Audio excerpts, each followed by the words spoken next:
In his previous bestseller, Sapiens, he explored the past. Now Yuval Noah Harari explores 21 pressing issues that will define our future, including whether or not computers and robots change the meaning of being human. We've got a lot to get through, so we're going to jump right into it. Part 1. The Technological Challenge. Lesson 1. Disillusionment. Our world has many hurdles to overcome, and the best way to do so is to give people more liberty. The internet has changed the world more than anything else, and our government systems are still struggling to understand it and use it effectively. Soon, AI will take over the political process. The revolution in biotech and infotech will enable us to control the world and manufacture life, but we still are unaware of the political implications. Nobody knows what the consequences will be. AI will eventually turn politicians powerless, and the fight will shift from struggling against exploitation to struggling against irrelevance. Our liberal system may not be perfect, but we have no other alternatives, so it will stick. But our biggest problems right now are ecological collapse and technological disruption, and liberalism can't help with those. Right now, mankind is angry and disillusioned about the current state of the world. The first step is to switch from panic mode to bewilderment and explore the new possibilities we face and how we can proceed. Lesson 2. Work. It is generally agreed that machine learning and robotics will change nearly every line of work, although we're not exactly sure how long it will take or how it will change the job market.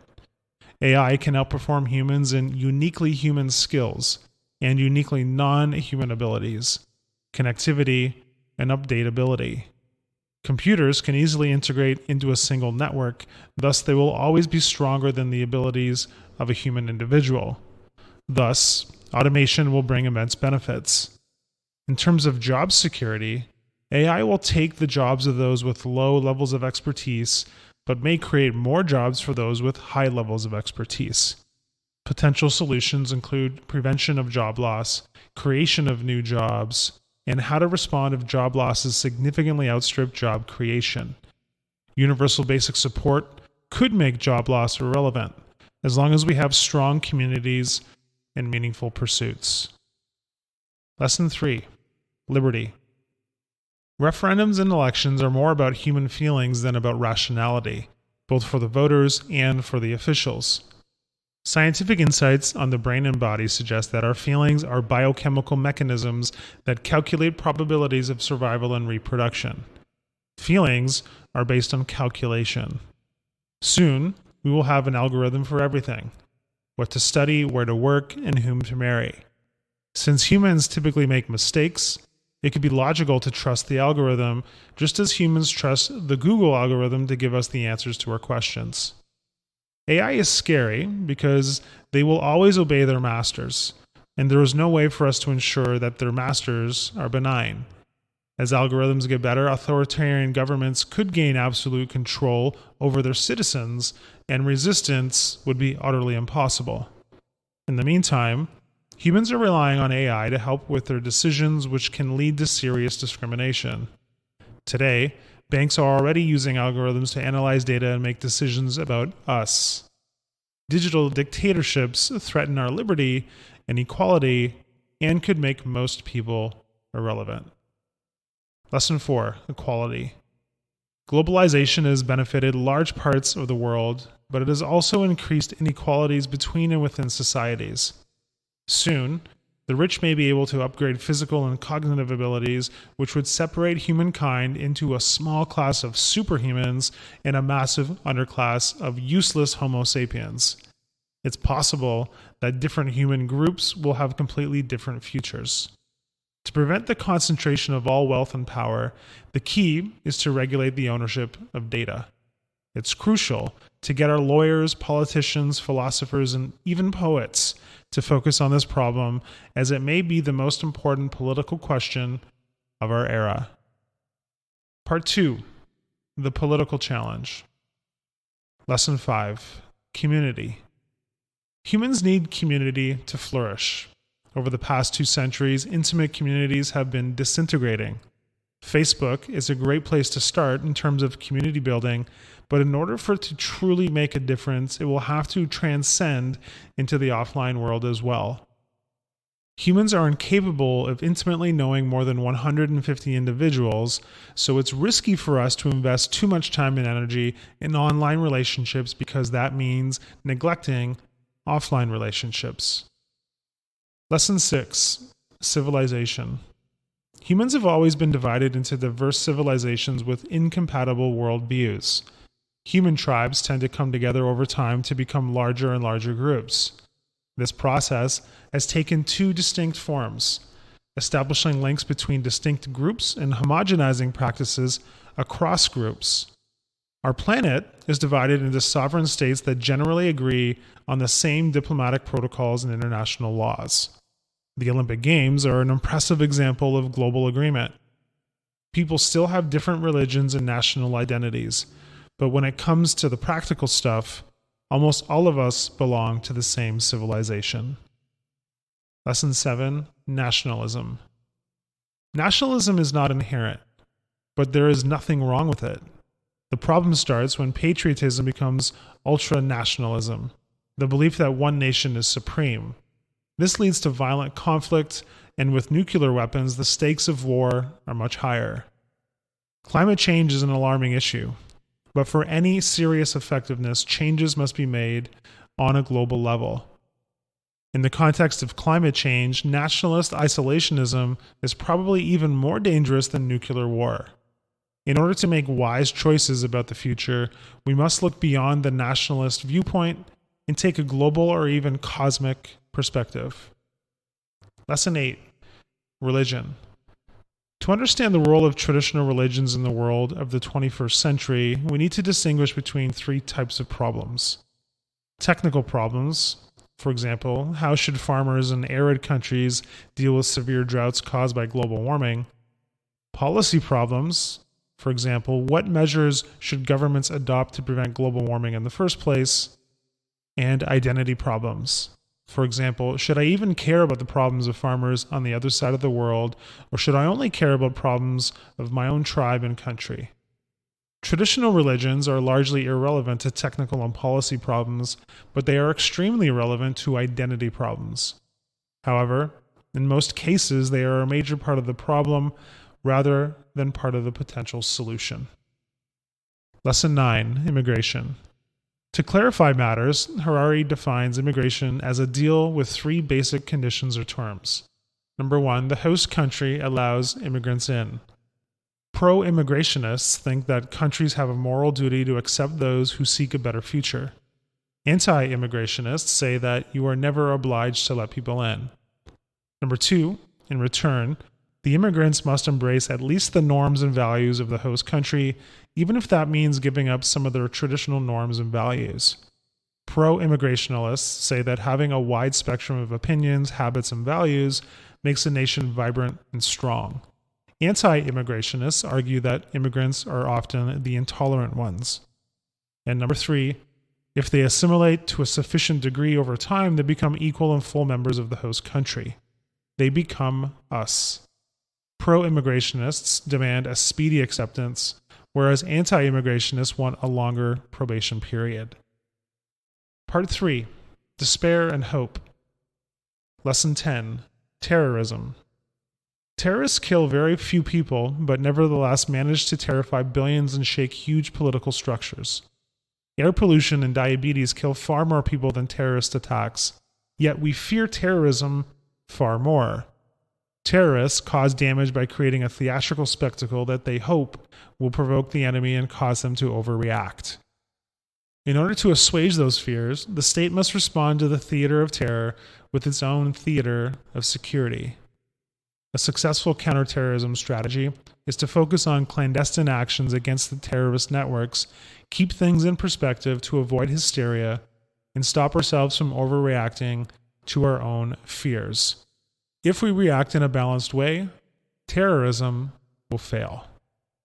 Lesson 11. War. The last few decades have been the most peaceful era in human history. Wars are no longer as economically sensible as they used to be, when winning a war also meant a great deal of profit.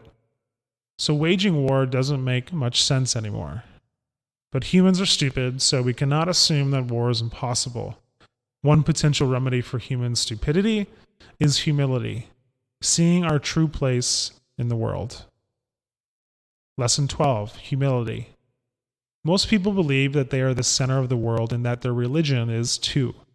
Many religions praise the value of humility, but then imagine themselves to be the most important thing in the universe. All humans would benefit from taking humility more seriously. Lesson 13, God. Many people think of God as a mysterious lawgiver who can explain the deepest riddles of the cosmos. We turn to God to answer all of the questions we can't, and we turn to holy books to learn what God wants. However, to the best of our scientific knowledge, all of those sacred texts were written by Homo sapiens. God is not essential to morality, as sometimes the religions that inspire love and compassion are the same ones that inspire hate and bigotry. Morality means reducing suffering. Therefore, in order to act morally, you do not necessarily need a God. Instead, you need to understand suffering. 14. Secularism. Secularism can be defined as a coherent code of values rather than by opposition to a certain religion. The most important secular commitment is to the truth, which is based on observation and evidence rather than on mere faith. The other chief commitment is compassion. Secular people act to reduce the suffering in the world, so they cherish scientific truth in order to know how. Part 4. Truth. Lesson 15. Ignorance. Individual humans know embarrassingly little about the world, and as time goes on, they have come to know less and less.